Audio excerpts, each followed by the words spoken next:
Утренний кашель курильщика. Можно ли вылечить? У 9 из 10 курильщиков со стажем, оцените цифру, утро начинается одинаково.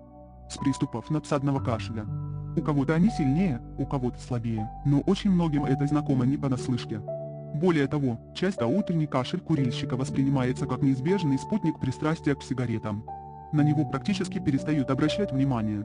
А между тем кашель просто так не появляется. Это симптом хронического бронхита. Болезнь эта неприятна сама по себе и вдобавок чревата обострениями.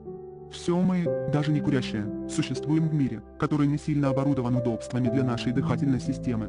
Если вы живете в высокогорной деревне и дышите чистым воздухом, вас можно только поздравить. Подавляющее же большинство людей, жители больших и малых городов, с самого рождения дышат адской смесью оксидов азота и серы. Еще не стоит забывать о пыли, которая окружает нас постоянно. Хотя наши бронхи природа наградила способностью к самоочищению, случается, что они просто не справляются с такой атакой. Начинаются воспаления, отеки, сужение просвета и спазмы, нарушающие кровообращение.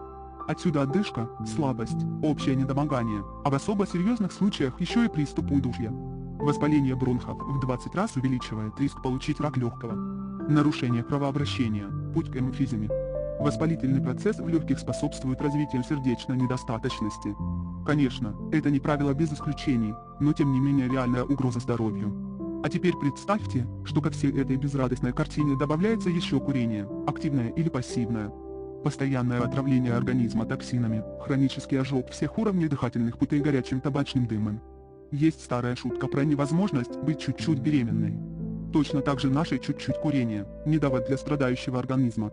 Забитым бронхам невозможно объяснить, что суперлегкие сигареты или, скажем, кальян – это совершенно безвредно.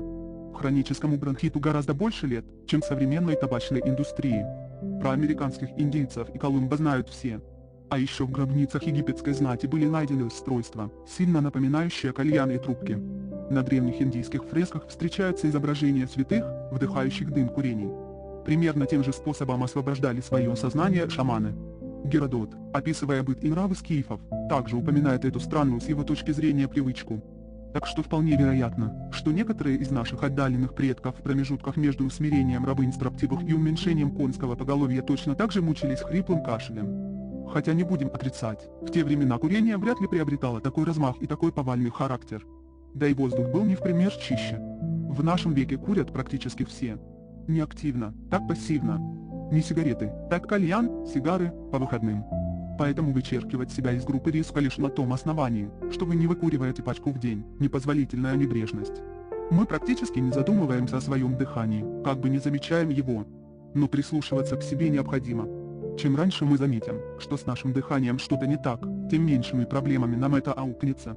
В идеале длительность вдоха должна быть примерно равна длительности выдоха. Если она превышает длительность вдоха или если выдох дается вам с усилием, это уже повод обратиться к врачу для получения консультации. Утренний кашель курильщика или бронхит. Диагноз хронический бронхит ставится примерно на 7-м году заболевания. К этому времени пациент уже имеет глубоко засевшую болезнь, которую весьма трудно вылечить. Поэтому своя голова на плечах никогда не помешает. Если кашель с мокротой, тем более с гнойной мокротой, и затрудненное дыхание стали вашими спутниками, необходимо принимать немедленные меры. Часто одного отказа от курения достаточно, чтобы описанные неприятные симптомы стали гораздо слабее, а потом исчезли сами по себе. Иногда это происходит меньше, чем за месяц. Не стоит обольщаться, считая, что постепенный переход с тяжелых сигарет на легкие или, скажем, курение кальяна поможет вам постепенно избавиться от вредной привычки. Попытка постепенного отказа от курения при помощи легких сигарет редко заканчивается успешно. Курильщик начинает просто курить больше или чаще, пропуская через свои легкие чуть ли не больше табачного дыма, чем раньше. Также и кальян, да, дым, пропущенный через жидкость, менее едок сам по себе, но ведь и время курения кальяна гораздо больше, чем перекур с сигаретой. Кальян можно смаковать часами. А 25 граммов выкуренного через кальян табака равняются как минимум пачке сигарет. Если не больше. Это в один-то присест. Тем более, что кальянный табак содержит значительно больше никотина, окиси углерода, смол и тяжелых металлов, чем табак в сигаретах.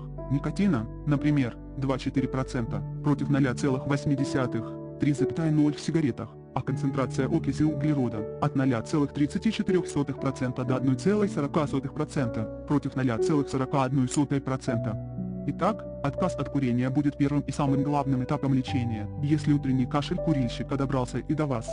Мокроту необходимо выгнать из легких, здесь помогут эфирные масла и ингаляции из лекарственных растений.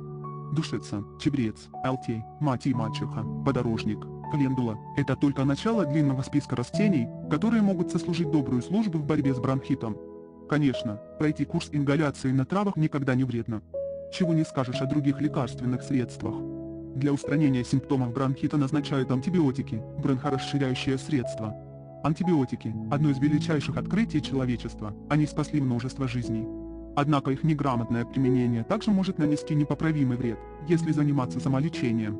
Даже если вы не сомневаетесь в том, что у вас бронхит, и вам посоветовали самое верное средство, не спешите. Не имея медицинского образования, очень трудно судить, подходит вам то или иное средство, а если и подходит, то в каких дозах. Болезнетворные бактерии могут привыкнуть и адаптироваться именно к тому антибиотику, который вам показался самым надежным и действенным. Поэтому доверьте решение вопроса о медикаментозном лечении своему врачу. Большего богатства, чем здоровье, у человека быть не может. Вокруг нас куча вещей, которые могут подорвать его. Так стоит ли еще губить здоровье своими руками? Дышите полной грудью, будьте здоровы и не кашляйте. Источник – здоровье Mail.ru. Благодарим вас за внимание.